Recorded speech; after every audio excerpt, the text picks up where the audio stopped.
Welcome to the Worth Listening podcast, where we focus on having positive and productive conversations around money.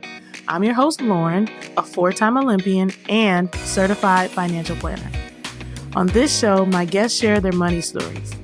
Everyone has a unique story and experiences both wins and losses when it comes to money. My intent is to give listeners something they can relate to, something that builds their courage to be open and take control of their own money story. When I'm not creating a great show for my listeners, I'm running my company, Worth Winning, where I help individuals and families organize their finances. Check us out at worth-winning.com. All right, now on with the show. Hey, everybody. I'm so excited for today's episode because I have a dear friend of mine, Peter, here to share his money memoir. So if you've been following my travels on Instagram, you know that I spent some time in Central America earlier this year, and Peter and Jelena were my travel companions. It's been really dope getting to know Peter and to learn more about his story and how he set his own personal finances up. So let me give you the cliff notes. He bought his first home at 25 and he retired at 40 from a good old-fashioned government job. This is not something that you traditionally hear about in the millennial world nowadays. That is something that we tend to say the narrative is a thing of the past. Work, put in your certain number of years and then collect your pension. But since buying his first house, he's closed on 4 more. And Peter is now doing Airbnb just like myself.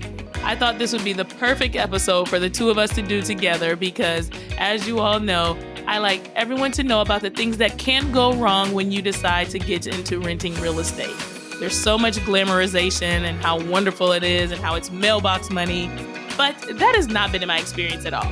Peter's done a really good job with his Airbnbs and I applaud him for it, but today we are going to talk a little bit about the good, the bad, and the ugly of Airbnb, in addition to getting to know Peter and how he was able to retire at 40. So let's get this party started. Here's Peter's money memoir.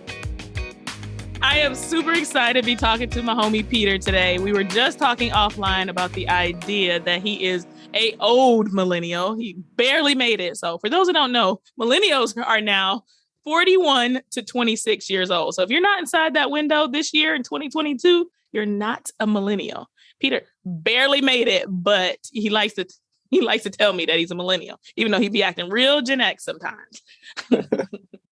All right, Peter, let's start by introducing the audience to you. So why don't you start by just telling us a little bit about where you're from, your upbringing? Go right for it. All right. I am actually born in Trinidad, grew up in Brooklyn, proud New Yorker. I think I probably identify a lot more with the New York culture, but my background, my family, definitely from the Caribbean and Trinidad. My upbringing, I guess we're going to talk about finances. I moved around a lot as a kid, when my parents separated. But I think my earliest memory with finances definitely came from actually knowing that my parents, before they separated, owned our own home. And the idea of actually renting a home to me was new to me when I was 10, when I came to the United States. And my mom, just after leaving everything behind and then starting to live with my mom again, just realizing okay, she was in school, she was working 2 jobs and she left everything behind. And I had to realize what do you mean? We don't own this house right now. Oh, you're renting this house? That was new, So even though I moved around, I stayed with my dad's family when my mom left, but it was the land, and there was about 4 properties on that huge land that was all owned by my family. And then I started living with my mom's brother and they owned their house. Everything for me with the investment was all right, we own this. And then realizing that there was something different was not until I was 10 years old. It's this is not exactly ownership then. Yeah. It was so we're paying someone to live here? That was different. Tell me some other things about your upbringing. Was there chores that you got an allowance for? Did you have a piggy bank? What was money like for you as a kid? What do you remember about money? I don't remember actually having chores, right? But one of my earliest memories, my family would always say this, you always had a piggy bank. I don't remember necessarily where that money came from because I was a kid And my mom left when I was, I think, around 5 years old. And my earliest memory was like I had like a wooden piggy bank, right? So A wooden piggy bank. That's not very millennial. I'm gonna just say that. yeah. It's also very Caribbean. You guys don't tend to forget like the lifestyle in the Caribbean is a little behind. So yeah. But I don't know where my idea of like just wanting to like invest and like just to own it came from. But I do remember like my sister, my aunt, those are the people that I'm closest with. They would always say, you always had a piggy bank. You always had a piggy bank. But I don't necessarily remember having responsibilities to earn money. It could have been like someone just gave it to me as a gift for my birthday. And I don't know when the idea of someone saying, hey, look, put that in the piggy bank and save it came from. But I just knew I always had a piggy bank and I was always saving. What about your first job? Oh man, my first job. Technically, my first job it wasn't really a job. My first time earning money was there was a lady going around, and I don't know if this was legit or not, because there's scams back in the day. So there was a lady going around knocking on doors with her kid and another child. Like, so they were coming down my street in Brooklyn on the dead end, the cul-de-sac now everybody likes to call it, right? And the slogan was, we're selling, candy to win a trip to, this place, and some of the funds go to here, and then kids gonna keep like 30% of whatever the candy was sold for. Like, you get 30% of this dollar goes to you, and then the rest goes into like the organization, and then, you can win a trip to this place. And I think my mom and my neighbor's mom, it was me, my little brother, and then my two neighbors. They were like around the same age as me and my little brother. So they was like, you know what? That's a good idea. So then this lady picked us up, and I was probably like 11 years old.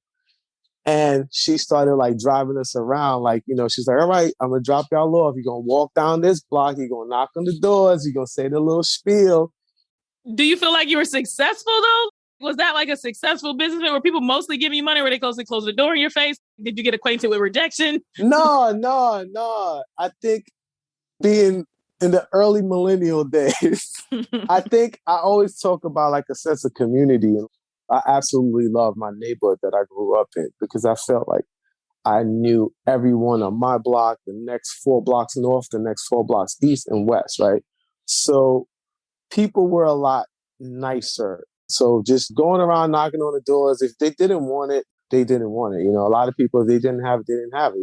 I can't afford to buy this candy now, but your kids and people were a lot nicer. It was like, hey, oh, that's nice. You guys are doing it for this reason. Or like, you sure you're going to win this trip? And then some people just sweet. They were like, oh, I want you to win this trip. I'm going to buy like 4 candies. I think it was cool. We didn't do it for a long time. My brother and my neighbor actually knowing how close they were in proximity to the house, right? One day the lady took us and it was like, oh, like we know where we are. They decided to walk home. And because they walked home, the lady was like really worried, right? Like, cause now she didn't know like where they were. Right. She like, I lost somebody's children. This is going to be a problem. Yeah. And then after that, it was like, yo, you know what? This is probably not like a great idea. Cause, they could have went somewhere that could have been, totally different. That's pretty much how I remember that ended. But it was cool. It was like some kind of money in my pocket as like a young kid. It was like kind of cool. Okay, so let's fast forward to the high school days. What was it like to think about what life after high school is? So for a lot of people, there's lots of different directions you can go. There's a whole narrative now in America about like college education, et cetera. But what were your plans after high school, in high school? What kind of conversations were being had in your household about what should happen next? That's another good question. I also remember not even having a plan in high school, to be totally honest. My mom was busy and my family always felt that I'd be okay academically. I didn't have any problems, but I didn't have the leadership because my mom, like I said, working 2 jobs, went back to college. She was pretty much finishing up probably her undergrad degree, just not having someone in the house, but they didn't have to worry about me academically. My plan of what I wanted to do after high school started with my guidance counselor. I was walking in the hallway one day at the school and she saw me and she was like, "You haven't come to me yet to talk about colleges." And I was like, I looked at her and I never had a conversation with her. And I went to like a small high school and she was like, "Yeah, like you think we don't know who you are? Like we know who all you kids are, especially like people that's getting close to graduating." I was like, "Okay." She was like, "Come see me. Like, let's talk about what you want to do after high school." So I went and I sat down with her and it was my junior year. And she said, "Hey, look, we realized that you have enough credits to graduate early because the moment I started high school, I did like an internship and a mentoring program. My school was sponsored by Goldman Sachs at the time that had like internship and mentoring programs for kids. And then some of the mentoring program, you would get like extra credit for doing like different like electives." So she was like, "Hey, look, you might be graduating early next year. Like come sit down and talk to me about like what you want to do." And I finally did. And when I sat down and talked to her, she's like, "Yo, well, like, what are you interested in?" And, just having the conversation, I realized like, you know what, I'd probably like to fly a plane one day. And initially, like we came up with me applying to get into Farmingdale, which is in Long Island, that I got accepted to. So I initially thought about going to college for aeronautics. And it wasn't until the guidance counselor and going to that small school, like just seeing me in the hallway, it's their job to know who's coming up on graduation. Like these are the people that you need to get to. I really didn't have anybody, and I have a great family. So let me just put this out here since this is a podcast. Like my aunt and my sister are always like great, but they wasn't around. My sister is a few years older than me. I'm not gonna put her age out there. And she went away to the military really young, right after she left high school. And my aunt also had joined the military. My sister convinced her to. Those people were kind of like away.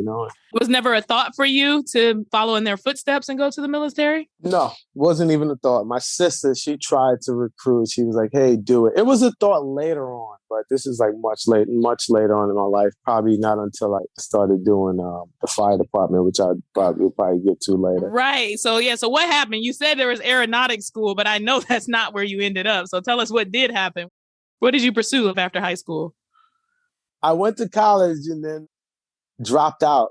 I realized that I was ready for college academically, but I wasn't ready for college, like having someone prepare me for college, like, all right, waking up, being on your own, or like cooking, or like, I just wasn't mentally ready, like as a young adult to take on the world and be in college. And I tell my nieces and my nephews this, I made one mistake. I noticed that my friends that went far away to college, like I had a couple of friends that went to UB, and they stayed and they stuck it out because they didn't have the distractions of coming back home. Farmingdale is in Long Island, and it was really easy for me to come home and hang out with my friends that I love, and they're still great people. But the people that weren't really doing anything, I was back home hanging around with my friends that weren't in school or, didn't have that same drive and that same motivation. So it pretty much led to me just not being focused. Like I said, I also felt like I wasn't really ready. And it led to me dropping out. So what did it look like then for you to make that decision? Did you kind of have to like announce that to someone and say like, "Hey, auntie, I'm dropping out," or were people upset? What were you kind of like, did you already have a plan for what you were going to do next? No. The plan was to transfer back since I was home all the time to probably like a community college. I was trying to sign up for community college, but like when you're in school and you're trying to transfer, like I did it late. So I wasn't able to register for like the next semester. Once I wasn't able to sign up for the next semester, that was the beginning of me dropping out because now I've missed a semester and I'm not on it. But now having the conversation with my aunt, my sister, my mom, because now they're on top of me. Now they're worried about me because they're like, "Look, we think that you're smart." Like your family's like, "Yo, you're so smart. You're so smart." Like, all right, I graduated from high school. Now they're on top of me because they felt like I could figure it out. And they're kind of like, "Well, what do you want to do?" Like I've always hated the idea of renting since I was like 10. And I went and I got my real estate license. Probably my sister was the one who probably was like, you want to do real estate? And she was like, all right, like I'll pay for you to get your real estate license. So that was the plan for a moment. For only a moment in time. But then what had happened was... All right. So after I got my real estate license, I didn't have a car. And now I'm probably about 18 and I don't have a car, and the confidence in me wasn't there because I'm like, damn, I just got my real estate license, but I can't drive people around to show them houses. I just really didn't do anything with it, to be totally honest. I had like the knowledge and I was happy that I had the knowledge, but I didn't do anything with it. And then since I was still in the process of figuring out where I want to go back to school, I bounced all over. Like I ended up in El Paso, Texas, living with my sister, and she was like, come out here and like try to go to school in Texas. And I realized, I was like, no, my sister's in the military. She's going to leave soon. And then I'll be out here by myself and all my family's back in the East Coast. And I'm like, that's not happening. Yeah. So it was a couple of bouncing around until I got to, my mom started working at the New York City Law Department.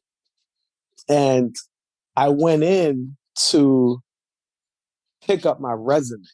So I made a resume and I'm like, all right, cool. Well, I'm trying to figure out where I'm going to go back to college. I'm just going to get like a job, maybe in like some retail store or something like that, just to have some money in my pocket. And the manager of the operations department was walking by and she's like, oh, hey, this is my son, he's getting ready to like go back to school. And they had college intern programs. So she was like, yeah, he's just actually picking up his resume. Literally, he was just walking by in the hall. And she was like, give him one of your resumes. Like, they have like college interns. And I'm looking at my mom like, yo, this is the new... Like, you're embarrassing me, Mom. Yeah, I was like, yo, this is the New York City Law Department. Like, I have no legal skills. And I know there's different departments like HR and operations. But I'm like, Ma, I'm not going to get a job. Like, well, why are you wasting my time?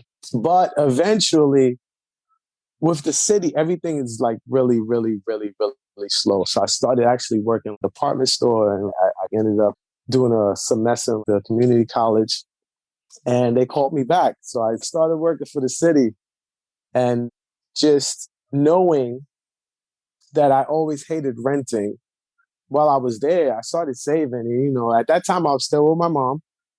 And I'm like, look, you know what? I'm going to buy my first house. I was always looking at properties, always still interested in real estate. So at 25, I ended up buying my first place in Jersey City. Okay. I like it. So you're working for the city, but we get to fast forward the story a little bit. You end up retiring from where and how? Because at the beginning of this podcast, we said you're 40. So yeah, how does that work? Tell us how to retire at 40. You aging me. don't age me. We're at the beginning of the story, but let's get to the juicy part here. I had 10 years with the New York City Law Department, and I ended up transferring over to the fire department. And over the course of the years, I have bought and sold and renovated. But with a medical incident, it allowed me to retire just a little bit early, like 1 year earlier. It allowed me to retire 1 year early. Well, I think this just speaks to the point of, I think a lot of times we give city jobs or government jobs a bad rap, and entrepreneurship is really sexy right now in the world. And people are like, oh, I want to go out. I want to start my own business. I want to do this. Or there's all kinds of different ways, the 7 streams of income, all these different things. But it sounds like you did your time at a city job, which is not something we hear a lot of millennials do. And so I just like to point out the fact that like there are people that are doing that and are successful and are able to retire. And so even if it was just one more year, you would have been 41 and retired if the medical situation hadn't happened, to work your way through the system in such a way that after a certain amount of time, you're guaranteed money for the rest of your life. And that money can cover your needs is a really cool thing that I think sometimes we kind of push to the back burner, because most people work in a situation where they have a salary and they have to decide how much to put into their 401k or their 403b. there's not a pension related to that. So am I correct? Actually, let me, just before I say that, in the way that you retire, there's a pension that's the income that you're referring to when you say retired. Is that accurate? Yeah, pretty much. It is a pension, and it really depends on what you put in, right? Because like now there are 401k plans. The apartment I was at is called a 457, but it's pretty much a 401k. And then you have like, it depends on the union you're with. They had different programs. Like we have something called the ITHP, which was increased take home pay. So every year or 4 years, whenever the union decides they're going to give you a raise, what you can do is you can take this money and not take the raise. What they're going to do is they're going to add the extra contributions to a separate retirement folder for you. And there was just so many other things that I contributed to that was there and available for you. Like if you can make ends meet, just being able to take full advantage of it with the city or any government. I don't know what it's like the military. I have military family, and all, my sister and my aunt, they were all retired in their early 40s. Just being able to take advantage of whatever it is that's offered to you. A lot of the times the interest rate on what you put in is so much greater than putting your money into a bank. It definitely pays off for you in the long run. So I definitely took advantage of a lot of those things. So good employer benefits is a perk of working at some of these various government or city agencies. And then in addition to that, like you said, various programs that are encouraging you to retire. But it sounds like to me, you also, like you said, is that saver with that wooden piggy bank. You were already like of the mindset of, oh, I'm getting a raise. Like I'm living a good life with what I have. Let me defer that money to some other place. Like I don't really need this right now. Let me keep stashing it off to the side. And that puts you in a better position to be ready to retire. Definitely buying my first place. And like you and I had this conversation, it was like, I haven't really spent more than, I would say 5%, just throwing out a number of my salary towards my actual living arrangement since I made that decision, right? Because, when I bought the house in Jersey, it was me just having an idea. I was like, okay, it's a 2-family home. I paid $200,000 for it. The mortgage was, I think, $1,900 at the time. This is back in the day, y'all. Yeah. It's so brutal. No, yeah, and the tenants pretty much covered my mortgage from day one. Like I said, I was just glad I had the idea and the support from my aunt and my sister and my mom. They made that happen. Yeah. I mean, I know real estate is an important thing to you. We talked about getting the real estate license. We talked about buying your first home. And I definitely want to get to talking about some of this Airbnb stuff because offline, you and I have gone back and forth quite a bit. You are a believer in short-term rentals, and I am becoming less and less of a believer every day. So to catch everybody else up, both Peter and I, Airbnb property, and I have all the negative experiences, and Peter has some great experiences. So there's a lot of people out there that are really interested in getting into this world. And I said, it's all about sharing information that we have and sharing real experiences so people can make the best decision possible. So let's talk a little bit about your Airbnbs and tell us about your real estate portfolio in general. And then tell us about what you like about Airbnb. As far as real estate, I have closed 4 times. One of my homes actually, unfortunately, I lost to electrical fire. And I had to renovate that home pretty much from the frame with my dad. We've not always had the best relationship, but as a man and growing up, I had to let him know how much I appreciate him stepping in and helping me do that. And that experience with him is actually like priceless because my dad was a retired contractor and he has very, very severe rheumatoid arthritis, and he wasn't able to physically help me as much or, as great as he would, but we got it done. It took us maybe a year to renovate that house. Just the two of you? Yeah, just the two of us. Some of the in-wall plumbing, we had someone do it and a lot of electrical, but everything else in that house was done by me and my dad. It was just a great experience just doing it.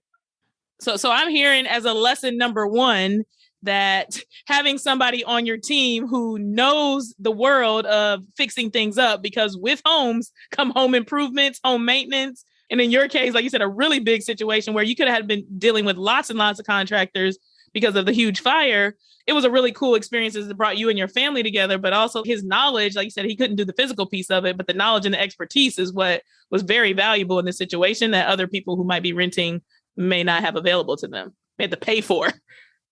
It was definitely worth it. And then like you get this knowledge of actually doing it, right? And now let's get to the Airbnb. Like when something goes wrong, you would want to be able to know how to take care of it. That experience was definitely priceless. I just had the Airbnb guest maybe like a month ago contact me. He's like, yo, the toilet's literally not flushing. And I realized, okay, something's broken with the flusher. And it's like, all right, cool. Like I can do this. So how much work has the Airbnb been? How much of your time are you investing in your Airbnb on a weekly or monthly basis? Pretty much no time at all. And I know this is where you and I get it. It's like, no, my experience is horrible. I don't invest a lot of time in the Airbnb.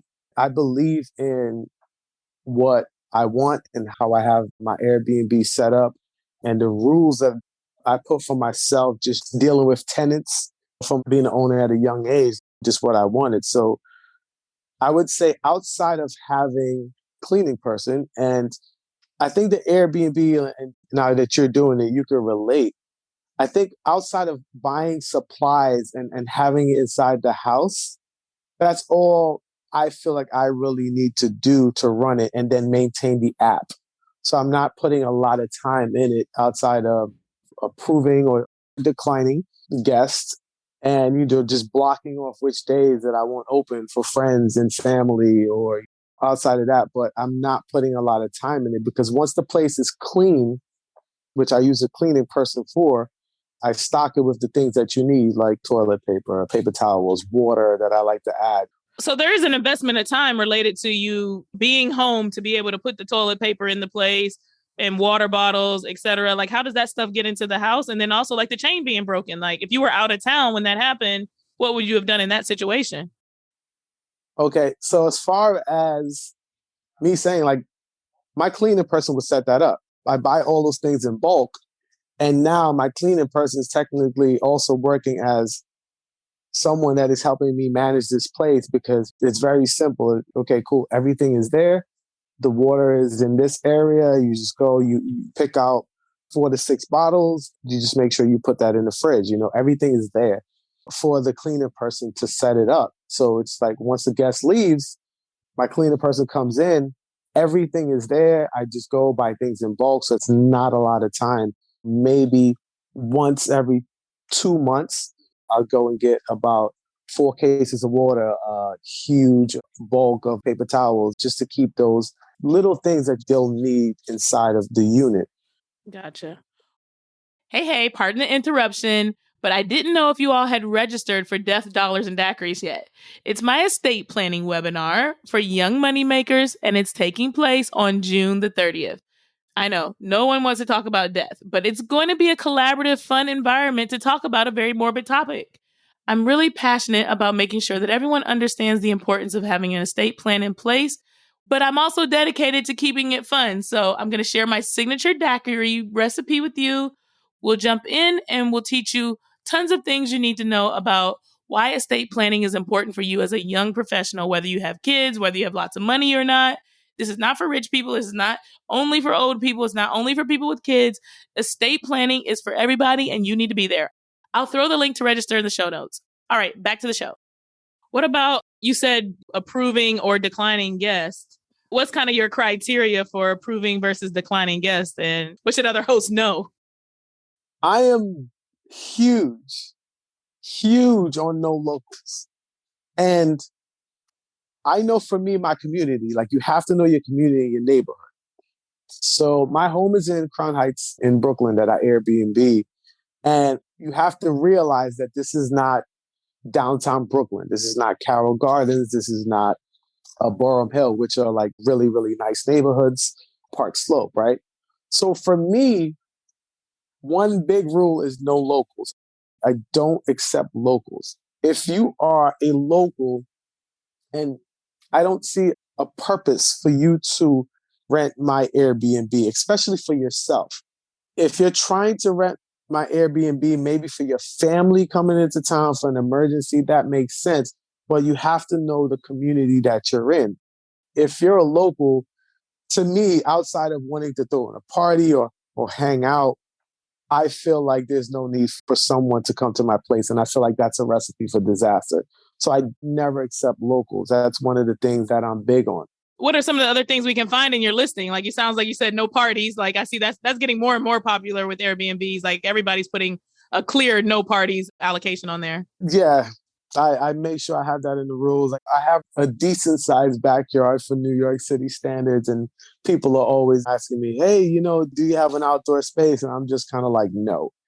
So that's one thing. Like, I am cautious on what I put out there. If there's a backyard for someone that's coming, it's an added bonus. But I know that person didn't come with the intent of using my space for a purpose, for like a party or for like a hangout. I also make sure the guest needs to have at least 2 positive reviews on Airbnb before they book. Oh, so if I never booked before on Airbnb, you're not going to accept me? I literally declined yesterday an inquiry with someone who had no reviews. And then I found out that the person was also a host, but they were hosting under a different name. And Airbnb contacted me and, they did mention like, hey, look, this person's a host. And I'm like, I'm sorry, I am sticking to I am not accepting people without reviews. And just sticking to, for me, my principles, that has kept me worry-free about issues with the Airbnb. So you've had no Airbnb drama. You don't have one story about a negative Airbnb experience. The negative experience comes with like the toilet handle was broke, but it wasn't the guest at all. It was like just corrosion from the water in the tank, and it rusted the metal. And now if I wasn't home, because I'm like you, we travel a lot, it would be the same for having like the rental unit.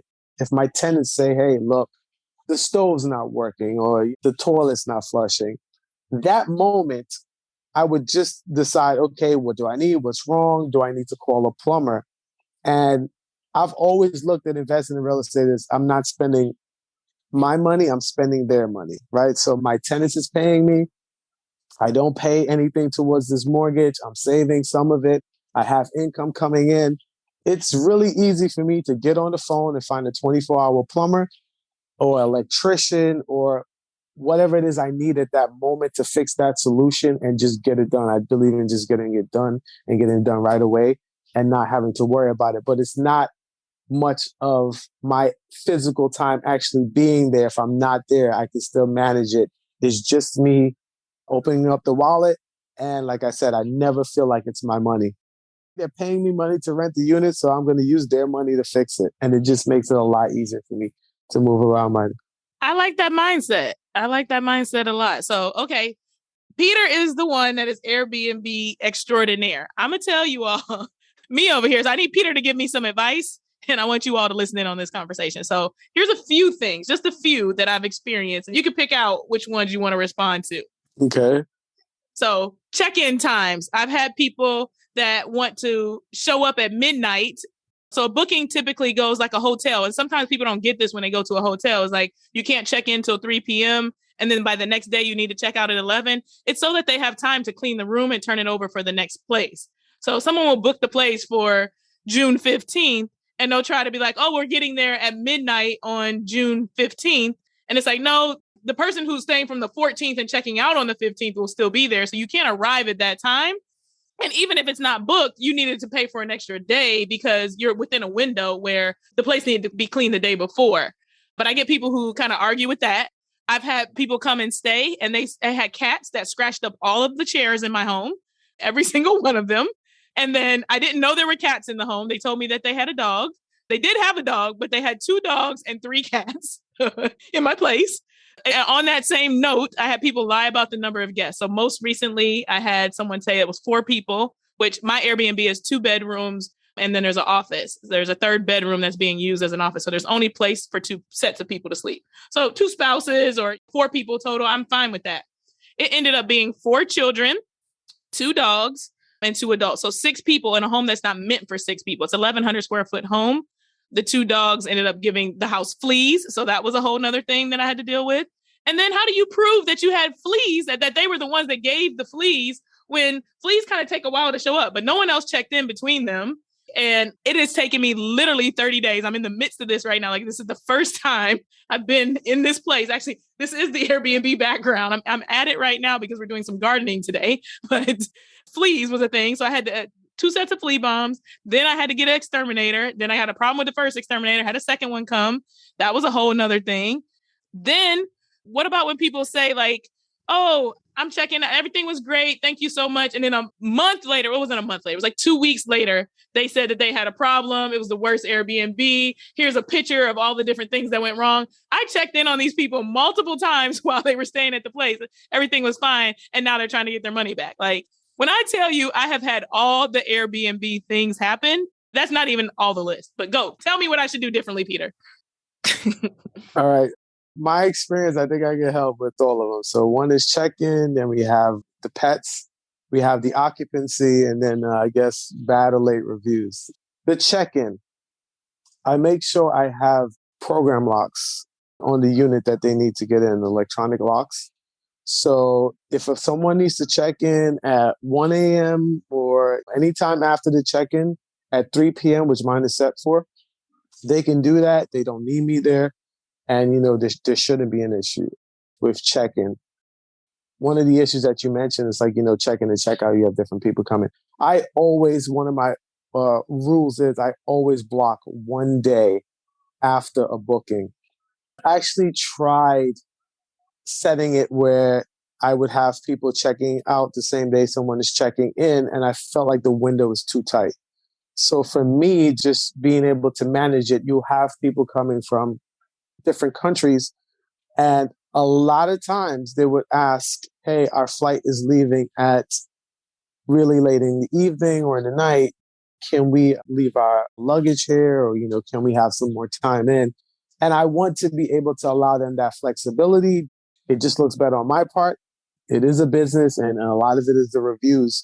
So just being able to be flexible and offer them that extra time and comfort, I always block at least 1 full day after a guest checks out. So that definitely helps. Pets. There are no pets allowed in my place. That's in the rules. I make sure when people book sometimes, I make sure after I get their booking message, like when you book the Airbnb sale, well, hey, send a message to the host, let them know what you're coming in for. I always say to people that book, hey, I'm looking forward to hosting you. I hope you took some time out just to, go over just the house rules. So I always point that out so they are aware that I am telling them that I prefer no pets, no parties, no loud music after a certain time. I make sure that I give you an opportunity to exit your booking if you can't abide by this. So as far as pets, the home is set up for no pets. There are people who need service animals, and that's fine. I've had someone that I allowed to stay with a service animal in the home, but just to be clear, if you don't have a valid reason to put that on your listing, and I do, you really can't avoid those people from coming with service animals. But I do have severe asthma, and it could affect my pulmonary, and so that probably helps me a little bit. And that is stated that I do have a medical condition that, if I am in the house, that it could affect me.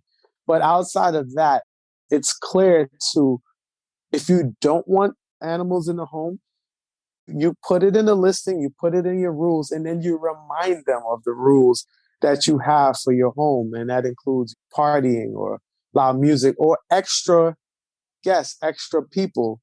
And I stay on top of that. I let them know that the home is audio and video monitored. So I see when people are coming in. Like the moment guests check in, if it's really late at night, I wouldn't message them right away. You give people time to settle down and be comfortable. But the next morning, I would say, hey, look, I noticed you checked in. I hope everything went smooth. So now they know, okay, he knows when we come in and come out.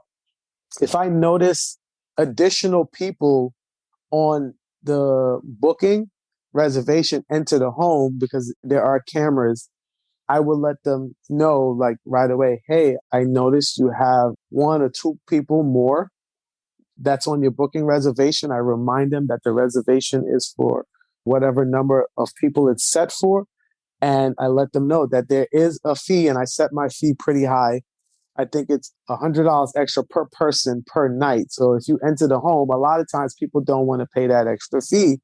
And a lot of times I would let it slide if it's one or two people just there for the day. And usually once you contact your guests and just let them know that you're aware that there are extra people in the house, usually they would get their guests to leave at a decent time, or they're like a little more cautious on how they move forward being inside your home. All right. Lessons to be learned from Peter. Actually, one thing that I also thought of, and this is kind of getting in more to the horror stories of stays that I've been on, because I'm also an avid Airbnb-er as I go out, because I travel quite a bit. So I am throwing a lot of shade, but it's like, I want Airbnb to be better because I think it's a cool thing that people could use, but it has to be used more efficiently. And it's like, there's not really a place where you can write in and say like, hey, I got this good idea as a host. You should think about it. And so here's some things I've run into as a guest, and I'll see if you have any comments for this. So one, I rented a place that smelled like smoke. And when I called Airbnb support, they sided with the host. And I was pretty upset about that because I was like, it's not scratch and sniff. You can't tell as a person on the telephone whether this place smells like smoke or not. And especially, like you said, if you have pulmonary issues, I had other people coming that I wasn't aware of like what their health situation was. It was not appealing to me. It was supposed to be a no smoking place. And so the person said that the previous guest smoked. We charged him extra. We've done this cleaning. And he told that to Airbnb. And I'm like, that's all fine and dandy, but it's not clean enough. I still smell the smoke and it's a problem for me. Airbnb wouldn't let me off the hook. And it was so expensive for me to go find something or do something different that we ended up staying in the smoky space because I was stuck at that point. So that's one thing that's kind of come up. Another thing is like, I went to a place where the address that was in the listing was not the address of the place at all. And I definitely like, this is when I could have been a better adult, but I basically got to the address and I messaged the host and I was like, hey, I'm not able to find. And they're like, oh, you must have went to whatever. I'm not sure why it's doing that. The address was like another 15 minutes away from where it drops you off. Not the same address, not like a letter off or word off or street versus avenue. No, none of that. It was a completely different address, completely different place altogether. Looked nothing like the pictures of what I booked. That's happened to me, and Airbnb did nothing. They're like, well, is the place look safe? Are you okay? Like, and I'm like, but it's not the same place. It's literally not the same place at all. Another time someone left food in the fridge. So I know a lot of times people use the home, even the Airbnb that I have like some of my personal belongings in it, which is fine. That's where Airbnb started. And I think a lot of times guests get mad at hosts because a lot of the Airbnbs are completely empty. They look very hotel-like. There's a lot of big management companies that are doing Airbnb now. But you are allowed to have your things in the home. But in this particular home, there was literally no space. Like you open the fridge and stuff was like falling out. So I couldn't make myself at home. I couldn't cook. You know, that's one of the main reasons sometimes people book an Airbnb is because they want to save money and dine in, et cetera. No, there was no food and no space in the fridge for me to put anything. There was the iron that threw up all over my clothes, which could happen anywhere, but that definitely ruined my trip because I needed a totally different outfit. There was the one where, oh my goodness, this was terrible. The Airbnb was as advertised. It looked like the pictures once you got inside, but what they did was only show like a picture of like the outside of the building and the outside of like exactly across the street. The problem was that the actual neighborhood was the hood. Like I had to step over a crackhead to get out of the door and it was not moving. So I had to like nudge. I'm like, excuse me, pardon me. And then I realized that he was actively shooting up and that happened before. See, I'm telling you, like, I don't know if I'm attracting this energy or what. There were the people who entered my room. There was like kind of hotel room key situation. And it was days after I had been in the place. So it wasn't like, it was like, I just got here. They hadn't deactivated the person. I'm like 3 days into my trip and someone swipes their key and just walks into my room. And I'm just like, what is happening right now? Like, I'm not checking out for 3 days. Like, oh, wow. What is going on here? Then I had the host that canceled last minute that actually did allow parties.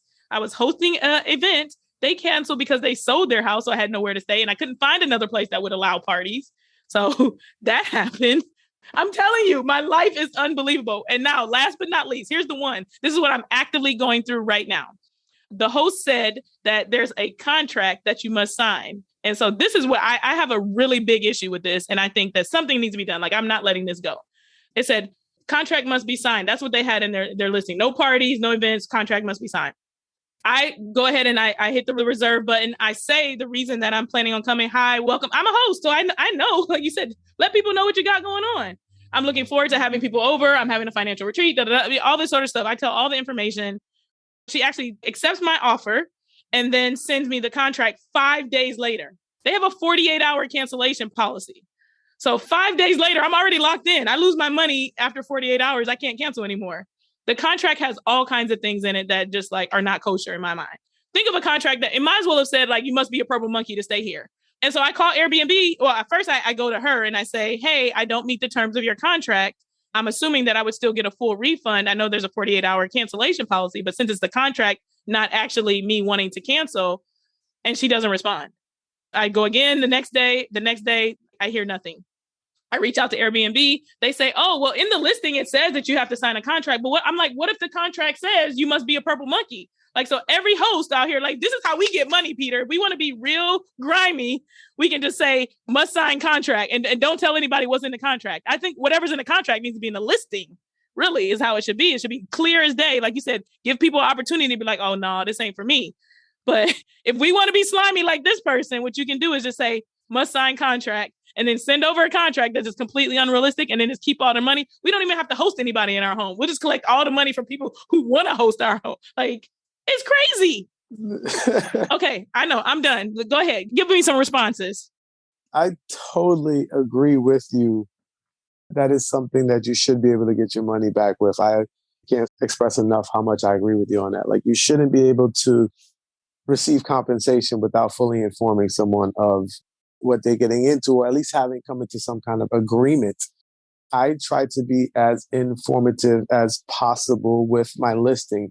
For example, I think you mentioned having issues with guests who now, when they leave, they would try to say something bad or, try to contact you for some kind of compensation like months later. I don't know if that was like a slight exaggeration, but I try to put in as much information as I feel like a guest would need, right? So if the train station is literally, there's an above ground train station 1 block away from me, I am going to let you know that and have you decide if you still want to stay there, because I don't want you to leave my home and then say you couldn't sleep all night because there was a train station, above ground train station 1 block away and you can hear the noise.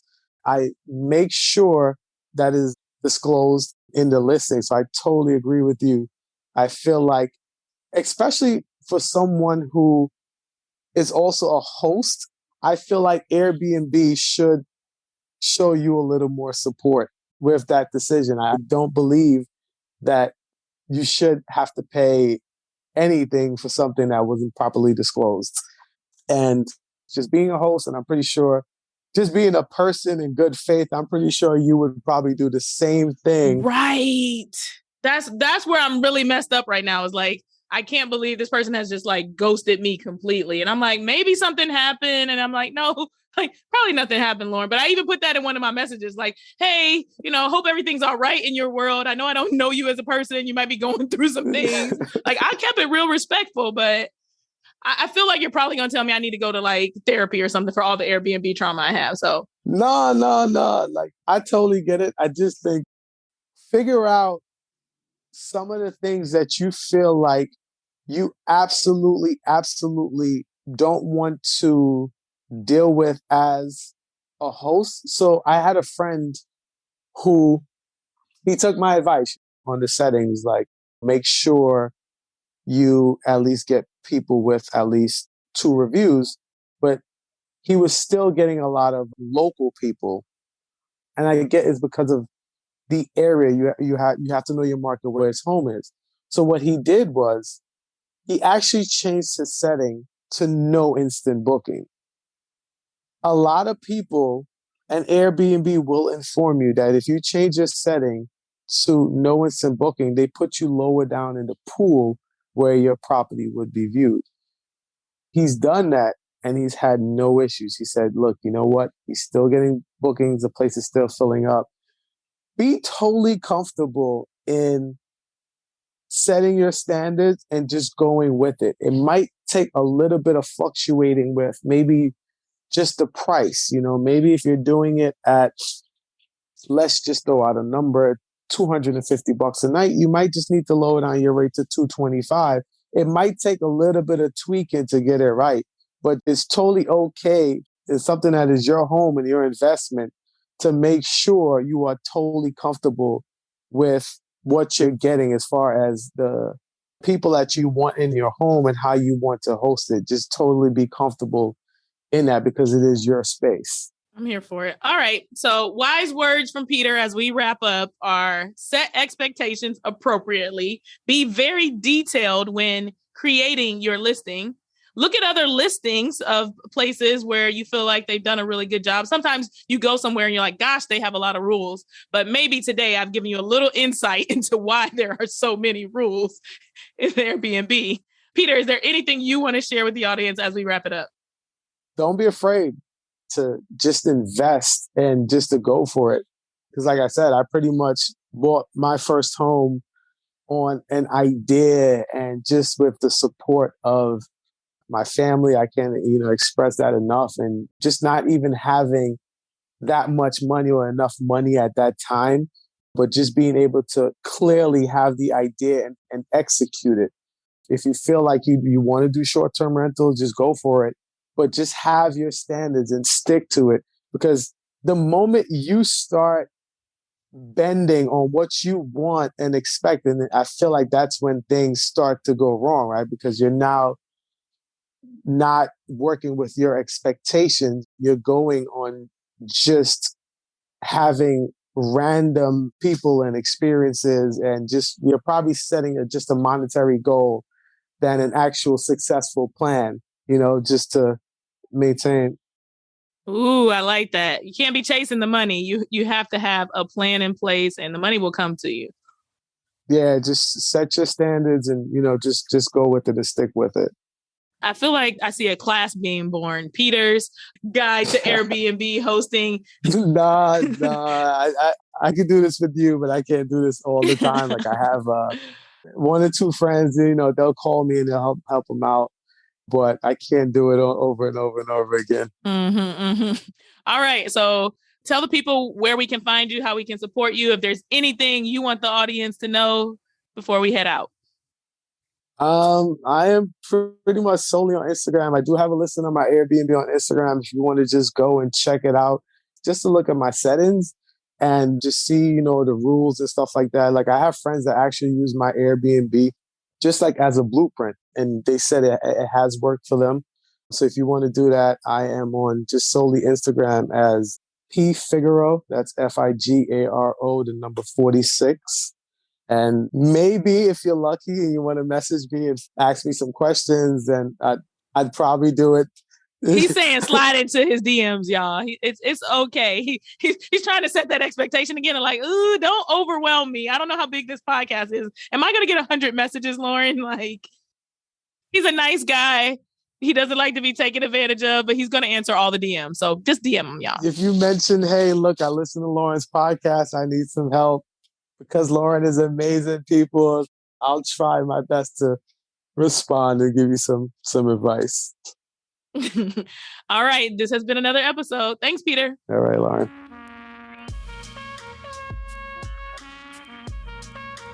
I hope you enjoyed listening to Peter's Money Memoir. The exciting FIRE movement stories tend to be the ones that get the most attention, but that lifestyle is not for everyone.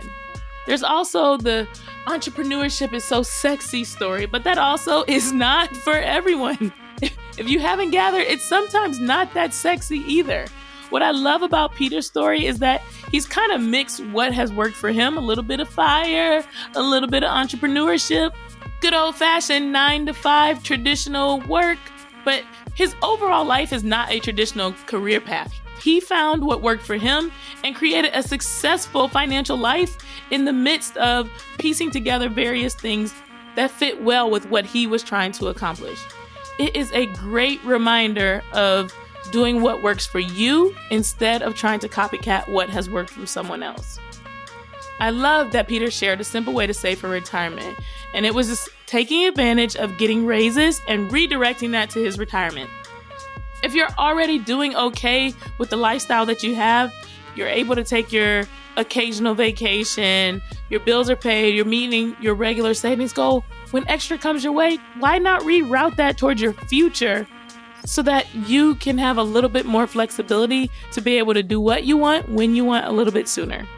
As we talk about looking forward to the future, also want to be thinking about the things that are going to happen way down the road, like when we're not here anymore. So if you have not registered for Death, Dollars, and Daiquiris, my estate planning webinar, you should definitely check out the show notes for a link to register. All right, that's all I got for you all today.